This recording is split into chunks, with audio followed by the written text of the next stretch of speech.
West Denver. Sleep deprived and heavily caffeinated. All right, let's do this then. This is the Jeff and Bill Show. I don't understand why agree with that. They don't always agree, but hey, at least they have coffee. Coffee. And each other. I love you, man. God help us. I want to bless him. We need all the help we can get. Now here's Jeff Hunt and Bill Thorpe. The Jeff and Bill Show on News Talk 710 KNUS.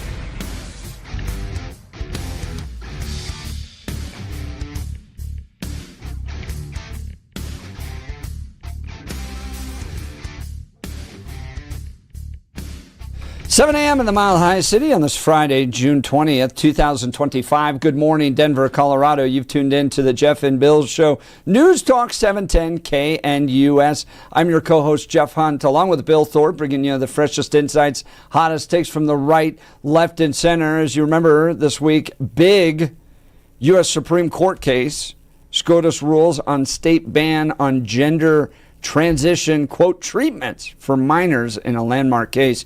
Fox News reporting that the Supreme Court ruled on Wednesday that a Tennessee law banning specific transgender medical treatments for adolescents in the state is not discriminatory, ruling 6-3 to uphold the law. At the issue in the case, U.S. versus Skermetti, was whether Tennessee's Senate Bill 1, which prohibits all medical treatments intended to allow a minor to identify with or live with a purported identity inconsistent with the minor's sex, or to treat purported discomfort or distress from a discordance between the minor's sex and asserted identity, violates the Equal Protection Clause of the 14th Amendment. The law prohibits states from allowing medical providers to deliver puberty blockers and hormones to facilitate a minor's transition to another sex. Well, interesting piece in the New York Times, how the transgender rights movement bet on the Supreme Court and lost. The inside story of the case that could set the movement back a generation. Here's what Bill and I will discuss after news and comment, and would love to hear from you.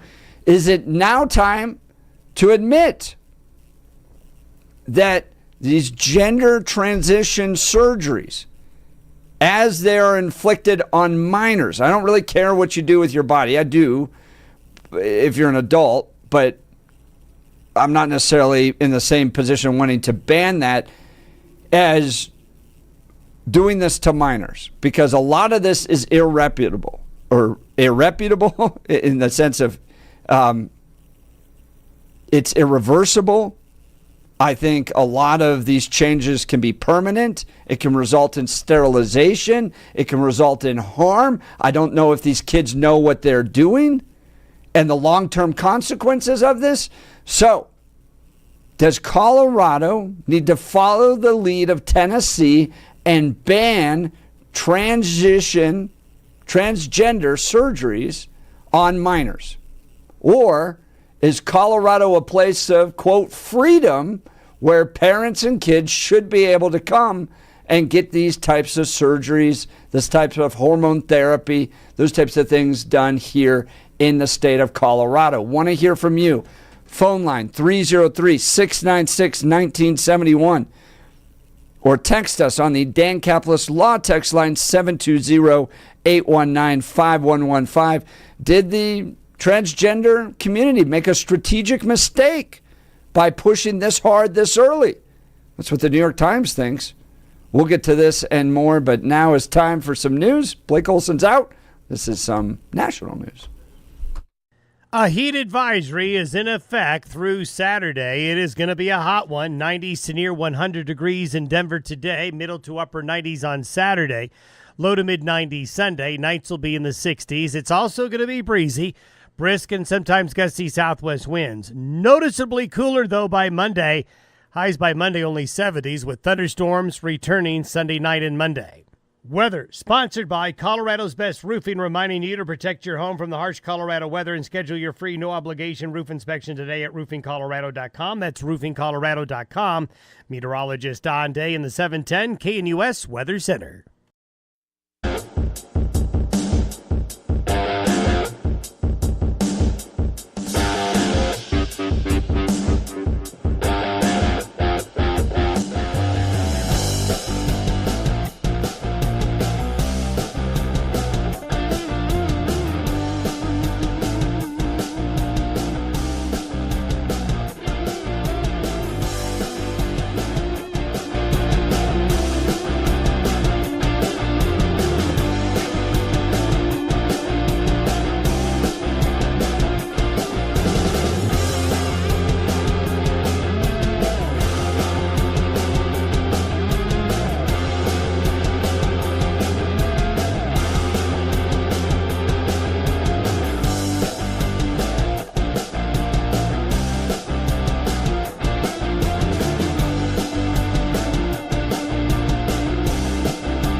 Welcome back to the Jeff and Bill Show. All right, Supreme Court saying that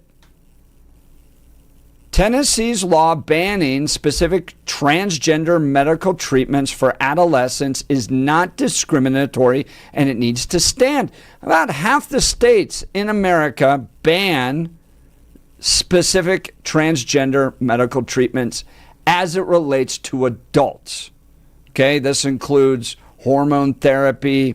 It definitely includes top surgeries, bottom surgeries, mastectomies, castrations is actually what they are. But there's a big piece. I mean, this is like a 45-minute, hour and a half read in the New York Times. So over the weekend, if you want to read it, but it's how the transgender rights movement bet on the Supreme Court and lost. And they've got some interesting figures here. Yeah, and it's an interesting backgrounder, too. If you've always been curious about, wait a minute, if you're of the mind that you feel like all of a sudden the trans issue became something that bubbled up to the top and almost like hit you out of nowhere, that, wait, I thought we were going this direction and now it became this cultural issue. This New York Times piece does a really good job of a timeline about how and why this grew and the change of some people inside of the community to go after laws and the idea of, okay, we've done it with gay marriage and now we need to change from gay marriage into the trans right, and that evolution and what they felt their strongest arguments were and how there were people on their side along the way that also raised red flags going, I'm not certain that this is going to give you the wins that you think it will, but how some early wins put the wind at their back and they felt they had this momentum. Yeah, continue. It's really interesting. And you see it with the gays against groomers difference too. So there's an element within the LGBT community that actually wants to kind of, for lack of a better word, cut off the other letters. That's awkward but accurate. Awkward but accurate, my friend. The LGB and then the TQ and everything else goes with it. And it's fascinating to watch because this is not necessarily a coherent movement in itself as a one singular movement unless you put it in the context of it's a reaction against Judeo-Christian understandings of human sexuality. If that becomes your starting point, which is what was America's tradition, is that marriage is between one man, one woman, that sex should be within the context of marriage in a monogamous relationship, and then the 60s comes around and starts to fight back against that, and then LGBTQ is just a continuation of the rejection of the Judeo-Christian worldview when it comes to human sexuality. But some within the LGBTQ movement are going, hold on, there's different issues at stake here. And the way I see it is that the whole movement's going to run up against reality. And for me, it's not being discriminatory against the LGBTQ, any of those people in the alphabet. It is, from my perspective, you're going to run up against reality in the sense that there is a God. This God created the world. God speaks into the world. He designed it a particular way. And human sexuality was designed to be within the context of marriage and a monogamous relationship for the formation and creation of families. And so my rejection of LGBTQ isn't just about LGBTQ. It goes to the entire sexual revolution that began in the 60s that started to chip away at the Christian sexual worldview. So, but in this insight, what you get, and again, this is from the New York Times, is that some of the people that have been part of the LGB movement are saying to the TQs and the rest of them, you guys are pushing this way too hard, too fast. Possibly. But I think you have real public issues on the transgender element of this that kind of like ran into a brick wall. So I bring up men and women's sports, okay? That's probably the biggest, most public view of this. Bathrooms being a second one, and women's spaces. But public policy, if it doesn't purport with reality, gets rejected. And the reality is men and women are different in their strength and in their size and in their speed. And so when you come with this agenda and try to implement it and it runs up against reality and people don't like it, well, now they're starting to turn against the transgender issue. Then you get into minors, and in this case, the surgeries on minors. Bill, do you think that every state in America should ban transgender procedures on minors? No, I don't think so. I don't at all. And I do agree, though, that the mistake that was made strategically, and we talked about this for months now, was the athletes. That was a difficult lift for the vast majority of individuals, including myself. And I'm a huge supporter of the community, but I can see the reason to not include trans athletes in certain sports activities. I can see the reason.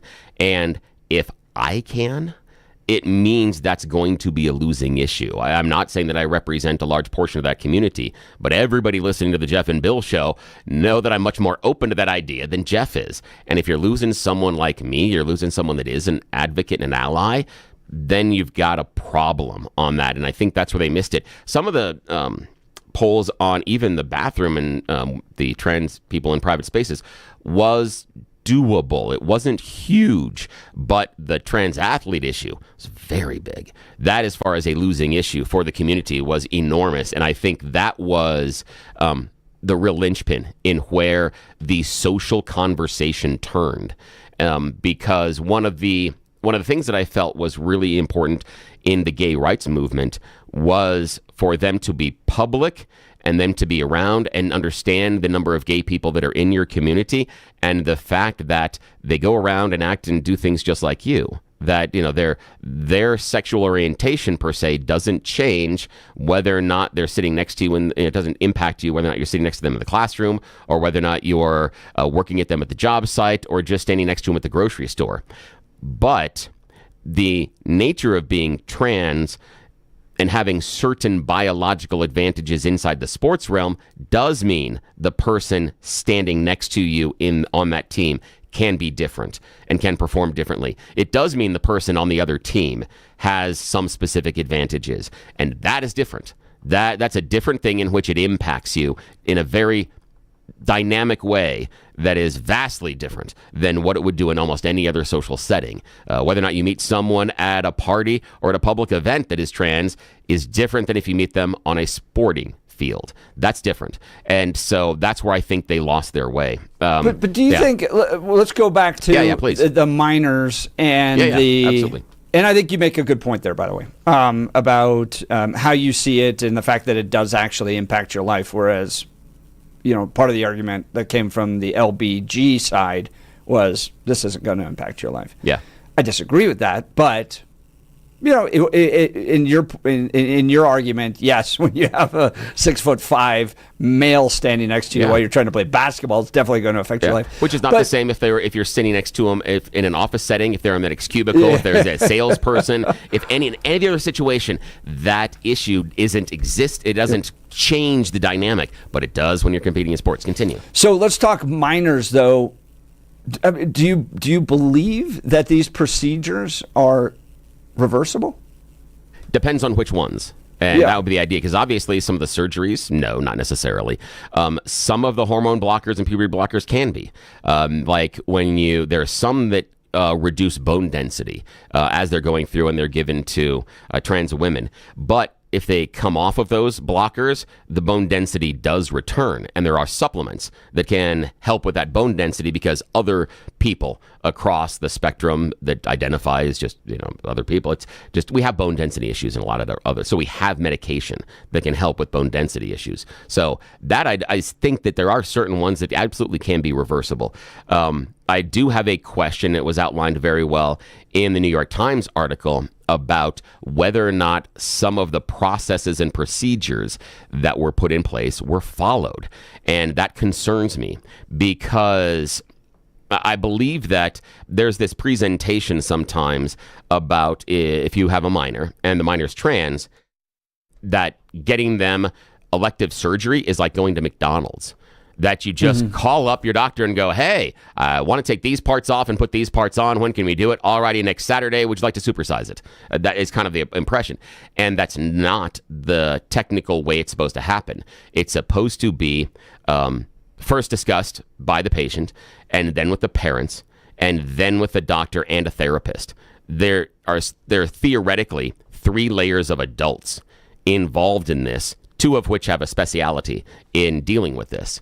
And they should counsel and walk this individual through. And then when all 4 individuals involved in that decision agree, the surgery should go forward. But the New York Times article showed that in some cases, that wasn't always followed. And some ways it became just the advocacy of the individual became enough. And I do think that is a large portion of it. But there should be some other evaluations to make sure that they understand some of the changes, some of the consequences, and what goes on later in life. I also have an issue based on the starting age as far as where we're doing this. When you get into, they talked about 12 as far as the earliest, 12, 13, 14 to me seems a bit young. But I can see a case where it can honestly be trans that early. But I do have some questions. When you get older into the 15, 16, 17, I think we're getting closer to it. And of course, age of majority, I'm fine with it. That's your body, your choice at that point. And that is the part that I think hurt the movement the most as well on a medical side, is not having some of these stringent evaluations, especially the therapy side of things, just to make sure that this person is ready and set to do this. And if someone comes in as a counselor, I found this out after some of our other conversations, that the counselor, if you come in and say, I'm having issues with depression, the counselor can't say, no, you're not, you're wrong. The counselor is not able to do that in any situation. They can't. But they can counsel you through the discovery process to see if that's what it is and to walk you through it. But the one thing the counselor can't do if they want to keep their license is say, no, you're wrong about that. They can't. With train, and there's gonna be a U.S. Supreme Court case coming from Colorado on this, because the question is this essentially state compelled speech to a counselor, that if you're a Christian family that doesn't believe in transgenderism, and you want to take your child who is struggling with gender dysphoria to a Christian counselor, by law right now, that counselor can only counsel that child to embrace transgenderism. Can't ask questions, can't go, hey, maybe you're going to grow out of this? No, do you want to see about that? Do you want to explore? Do you even want to just explore that option? I can't even ask you that question right now. I have to go, all right, Johnny, let's start getting the... My understanding, though, is that's universal about anything that a patient comes in with. So it could be an eating disorder, it could be depression, it could be anxiety, it could be anger towards my parents, that they can't turn and say, you're wrong. They can't do that. That's my understanding of it. I could be wrong, but my understanding of talking to a couple of therapists is if they go that route and start saying, no, you're wrong, let's go in a different direction, that they can lose their license on that. And it doesn't have to be and they're not talking about trans issues, they're talking about any issue. No, but I think it is wrong, because I sat down there and worked on this bill. You have to... Like in a counseling session, like let's say you go in with your spouse to a counseling session. There's different options to pursue a broken relationship. One is we're going to try to work this through and see if we can come to a form of reconciliation. We may do a trial separation to see if that is going to work. We may get divorced. So you have different avenues in which you can guide somebody based upon what's best for them. Right? But with this restriction that's now going to the U.S. Supreme Court, it's been granted cert for a reason. I mean, the U.S. Supreme Court looked at this law and felt like it was important to address this.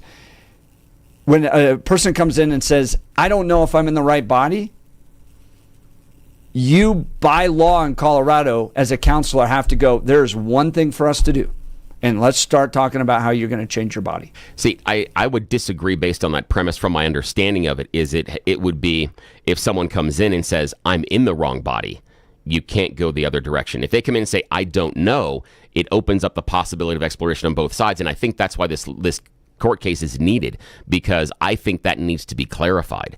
Just like in your counseling situation, the counselor, if the couple says, we want to have a trial separation, my understanding of the law in order to keep your license is that no, you guys can't do a trial separation. I recommend you do this. That's not the role of the counselor. The counselor can say, can we explore? Can we look at that idea? But if the couple comes in and says, this is the direction we want to go, or we're going through this in divorce and we're going to have divorce, the counselor can't go, let's counsel you to stay together. They have to continue on the path. So that, again, I have a question about whether or not legally what that issue is. And if it is right that the person comes in and says, I don't know, and they're only allowed to advocate for one side, yes, that is an issue. So that, I think there's a question here, and that's why I think they're taking up the case. So let's go back to this law in Tennessee. Okay. Is there any line you would draw with regards to minors and transgender procedures? Would you ban actual top surgeries? What they call tops. It's a mastectomy, or a breast implant, or bottom surgeries, which is a castration. Those types of things. Should those be banned in the state of Colorado for minors? For me, the easiest one would be what we're going to for the discussion called a bottom surgery. That's the easiest one because it is the one that is most medically invasive. And because of development and healing, some other things like that, that's where I would go, is I would absolutely put a ban on that. Because functionally, you're not necessarily, when you're younger age, you're not sharing those parts of people all the time. So the other part being that it does allow for the transition later on. And from the studies that I've seen and looking at it, that bottom surgery is incredibly rare for minors and is more prominent in people above the age of 18. And that, to me, seems like that's exactly where this should be, that it should be post 18 once you want to make that decision.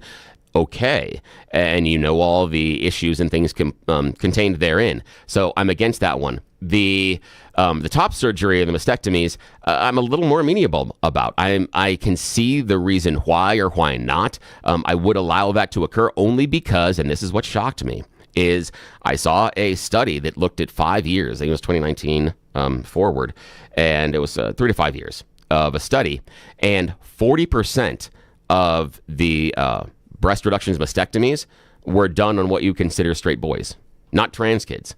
40% on boys that identify as boys. 40% of it. And so help me understand why they're getting a mastectomy if they're boys. Man boobs.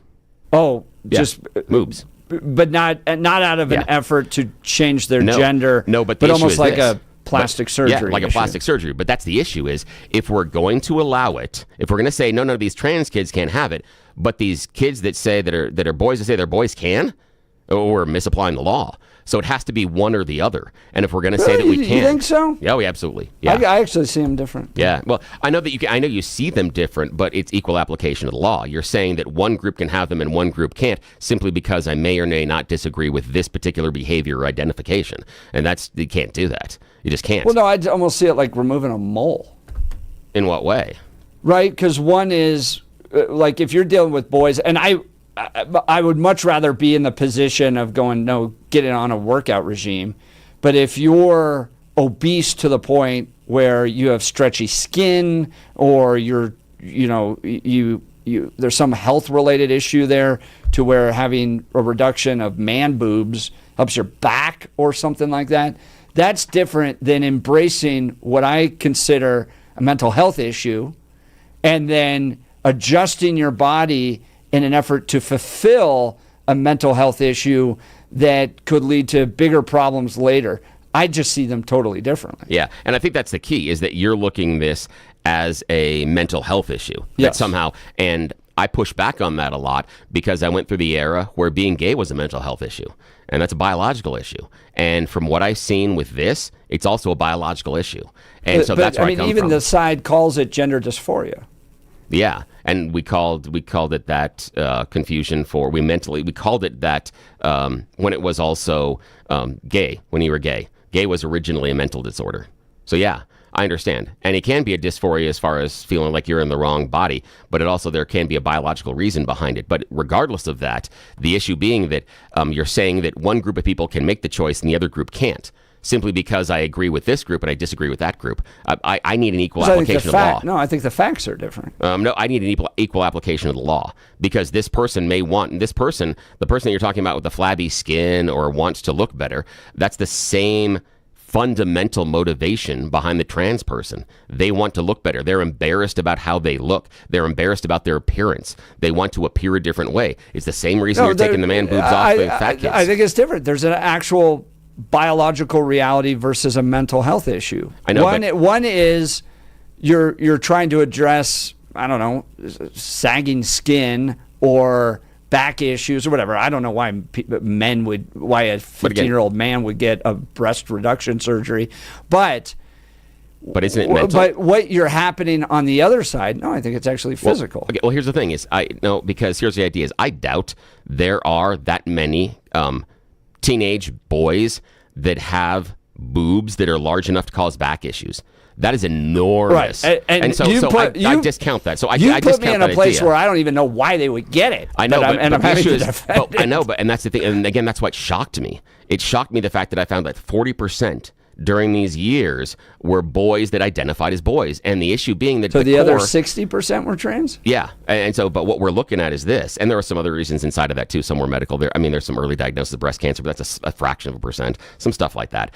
But at the core, because it isn't really necessarily physical, at the core it is image-based for those teenage boys, because they don't have back issues with it because of, it's flabby skin, it's the appearance, it's not wanting to look. So again, that would be mental.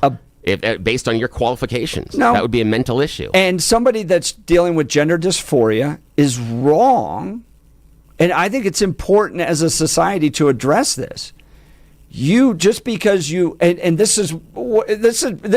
the gist of the debate in this article. Yeah. I think. And the transgender movement. Who are you? What do you mean by that? Help me understand. In this article, yeah, and within the trans movement, the emphasis on identity is who you identify as, right? So it's like a kind of a soul. There's a part of your being that exists. We can't point to it. You can't find it under a microscope, but I think we would all agree it's a soul. And whatever that soul thinks it is what it is who you are. So, Chase Strangio, who's the guy that they bring up in this article, pushes back on the idea of I was born male. He hates that language. Okay, and this gets into Ryan. Oh gosh, I'm totally forgetting his last name right now. But he wrote a book, When Harry Becomes Sally, on the philosophical issues at stake here. What makes you who you are? In the trans movement, you are what your soul identifies as. And you essentially just wear a meat skin. He makes the argument, I was never a man at birth, or I was never a woman at birth. I've always been a male, even though I was just in a woman's body, and he won't even call it a woman's body.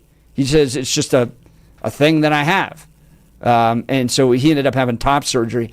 But he wants, in his worldview, your body, your skin is just a meat suit that you wear, and your true identity is found in your soul. Now, this was an actual heresy that the church had to confront. Primarily came out of Egypt early on in church history, called Gnosticism. That almost the exact same thing, that your soul is ultimately what matters. Your body is just kind of this dirty little thing you got to deal with. And the church rejected it, saying, no, you are together. You are one together. And so that becomes the impetus of the actual foundation of this debate, because what the trans community is saying, and what I hear you saying and others, is that the real identity the core of who that person is what their soul says it is, and their body is just something that can be changed. Your thoughts? It could also be what their biology says it is. Because, again, we've gone back and forth on this on the show, that while it is easy to say that sex is binary, it's not. There are more subsets of that than just XX and XY. There are numbers of subsets, and there's even instances of individuals that have XY chromosomes and their cells don't recognize male hormones, and they develop as female, despite the fact that they hold XY chromosomes. So biologically, they are what we would consider male. But physically, they develop as female because their body doesn't recognize the hormone. Now, that is not because they went to some drag queen story hour. That biology did not occur because they were indoctrinated by some program, some person, some school. That didn't happen. That is the core of their genetic code that was created at conception. That's who they are. And that's why I disagree on the idea that this is something that is a mental illness. To me, I see more and more of this being biological in nature. And I heard these same arguments again about the mental illness, about the choices during the whole homosexual argument. The number of times I had people say, oh, I couldn't choose to be gay. But the issue is it's not a choice. And I think that's where this argument kind of breaks apart, is that there's a whole people, including yourself, that believes this is a choice. And I disagree, because I can't see why these individuals would ever choose to put themselves through this kind of pain. But don't you see that within the LGBTQ movement, there's this argument that I was born gay and that I can change my gender on a daily basis? Happening at the same time? So, yeah, I think there are some people that the gender fluidity is something that I have a little bit of a problem with getting my head around sometimes conceptually. I am not opposed to it, but that to me is a little bit different than the idea of someone that is just saying, rather than saying I can switch it back and forth, okay, we can deal with that later, but can we just deal with the individuals that say I am this singular thing? But you're dealing too with people like this guy Chase Stangio, who's the lead arguer in the Supreme Court case, who's saying, no, identity exists in the soul, not in the body. Therefore, if the soul today feels like a they, them, and then tomorrow feels like a he, him, they should be able to do that. And it just bounces back and forth. It just changes. But then the gay movement was saying, no. The reason why you can't write these laws against me is because this is something I didn't choose this. I was born gay. So in on one hand, you have my identity's based in my biology, and then you have, no, my identity's based in my soul identity, and we have to somehow make that work in law. Oh, yeah. And some of the premise of when he's arguing the idea that the soul feels this way, I somewhat disagree with, because some of the research that I've seen shows that when you have like an XXY, so 3 chromosomes, that you can have the feelings of both.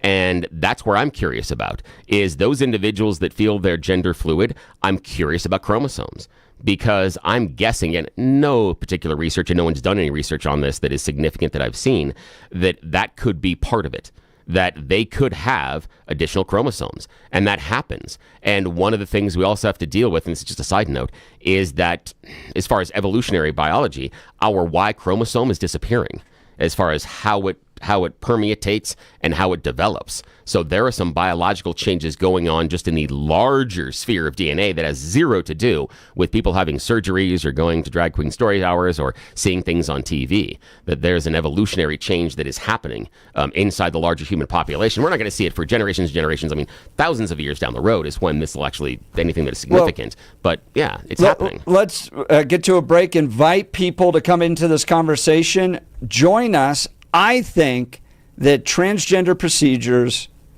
on minors is leftist, godless child abuse. Am I wrong? Yeah, is it compassionate care for people dealing with gender dysphoria? Give us a call, 303-696-1971.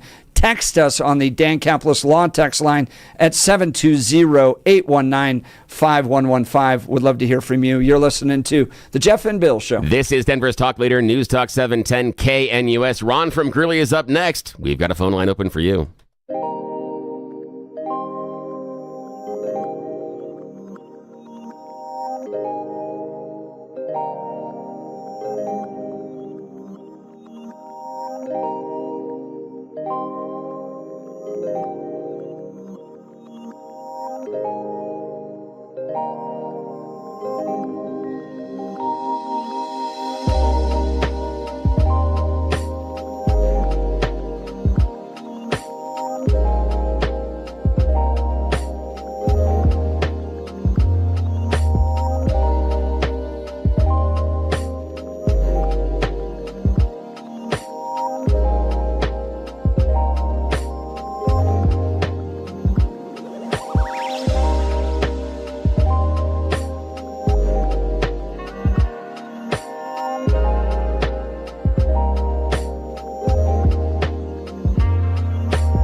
Welcome back to the Jeff and Bill Show. We're talking the Tennessee Supreme Court decision, or the Supreme Court decision about the Tennessee law. An important reminder, text message here, that the Supreme Court's decision found that the law could stand because it was based on age, that it didn't specifically violate the rights of transgender or a particular protected class.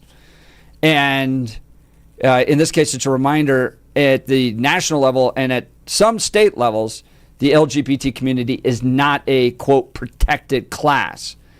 That's interesting. We should delve into that in a little bit after the phone calls. That's interesting. Let's go to... That's where I think that the court sort of tied themselves in a bit of a linguistic knot. But we'll talk about that in a second. Great. Let's go to phone lines. By the way, great discussion with Bill. That's a conversation that's not happening on any other show. And Bill and I have gotten to a place where we don't necessarily rip each other to pieces. When we debate, it was one of those things afterwards. We're like, "Hey, we pulled that off pretty well. We didn't." Yeah, we've hit this. And again, we appreciate you spending time with us this morning. But we challenge you to think of any other local talk or news outlet that would have this discussion this openly, this honestly, on this level. In fact, we'll challenge you to find a national outlet that'll do it the way that we do it here. We're different. Let's go to Ron Greeley. Good morning, Ron. You're on with Jeff and Bill. Morning. Morning, guys. I mean, you guys actually sit and have breakfast or coffee together? Yeah, we do, actually. We hang out a little bit before the show and everything else. It's fantastic. Yeah, it's really cool. I think we've hit a nice rhythm. And thanks for playing along, man. Ron, what's on your mind?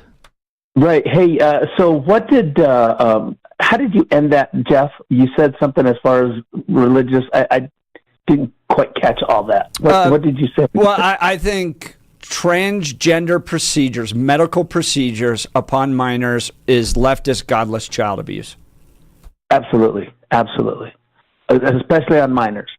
And even Billy, what I liked where he agreed is as far as the bottom half, to be polite, I suppose, is absolutely off the table.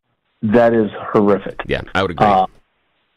So I agree there. Right when I'm agreeing with Jeff on other stuff, Bill comes up with some pretty good argumentative points that makes this topic just the probably the biggest head scratcher you can ever have. Right when you're thinking, okay, this makes sense, the other one, well, yeah, that makes sense too. And that's what I think causes such problems, because you're right, Bill, when you're saying as far as somebody having a mental problem, right? Or is Jeff the one that thinks the mental problem as far as for sex, as far Jeff as thinks gender? it is. Yeah, and I agree with that. And as far as the boys wanting to have, I don't know, is it technically? I mean, technically, maybe it's a mastectomy, but isn't it just removal of fatty tissue? And that's where in my world it's more of like a cosmetic procedure that's not trying to do what I think is an error. And the error is that you can somehow Frankenstein your body to look like a different gender in order to satisfy what I think is a incorrect worldview of yourself. So your soul or whatever in your body is saying, let's say you're a boy, you're born a boy, and your soul in your body says, I'm actually a girl. So now you're going to Frankenstein your body in order to make it look like that. And I think that's I think the facts are different in that case than a man trying to get breast reduction because it's a fatty tissue that has grown. Well, yeah, there's actually been studies done, and I mean, I'm sure Bill could find them as far as the statistics that show that there's actually, it's a high percentage of people that have gone either way that in the future regret what they did. Now, we can't say now, I mean, on a lot because it's so fresh, especially for kids, but they're saying there was an adult that had it done years ago. He was an adult when he did it, and then 8 years go by, and they regretted doing it.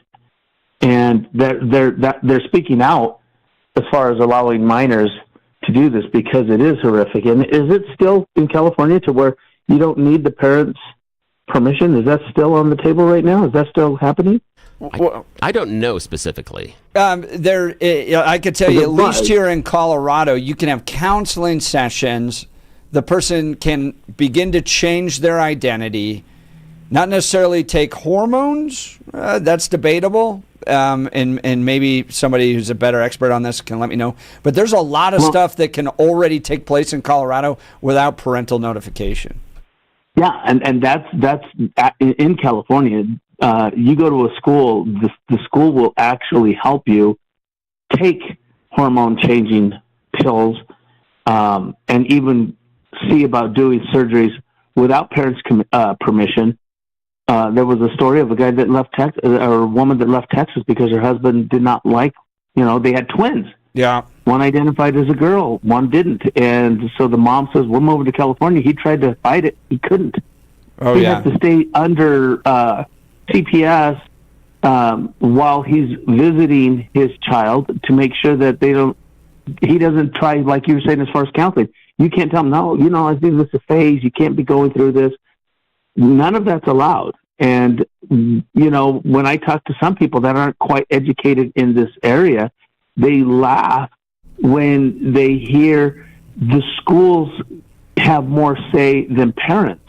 And it's like, no, you seriously need to look into it because schools have so much power over the kids. It's scary. Yeah. Ron, appreciate the call. Ron from Greeley. Thanks a lot. Have a great weekend. Thank you for the call. His line will be open 303-696-1971. We're talking transgenderism, the Supreme Court case regarding Tennessee, and should Colorado end providing trans medical procedures to minors? Join the conversation. We'd love to hear from you. You're listening to The Jeff and Bill Show. This is Denver's Talk Leader, News Talk 710 KNUS.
Welcome back to the Jeff and Bill Show. We're talking the Supreme Court ruling in transgenderism, and now there's a Supreme Court case coming from Colorado regarding counselors in transgenderism.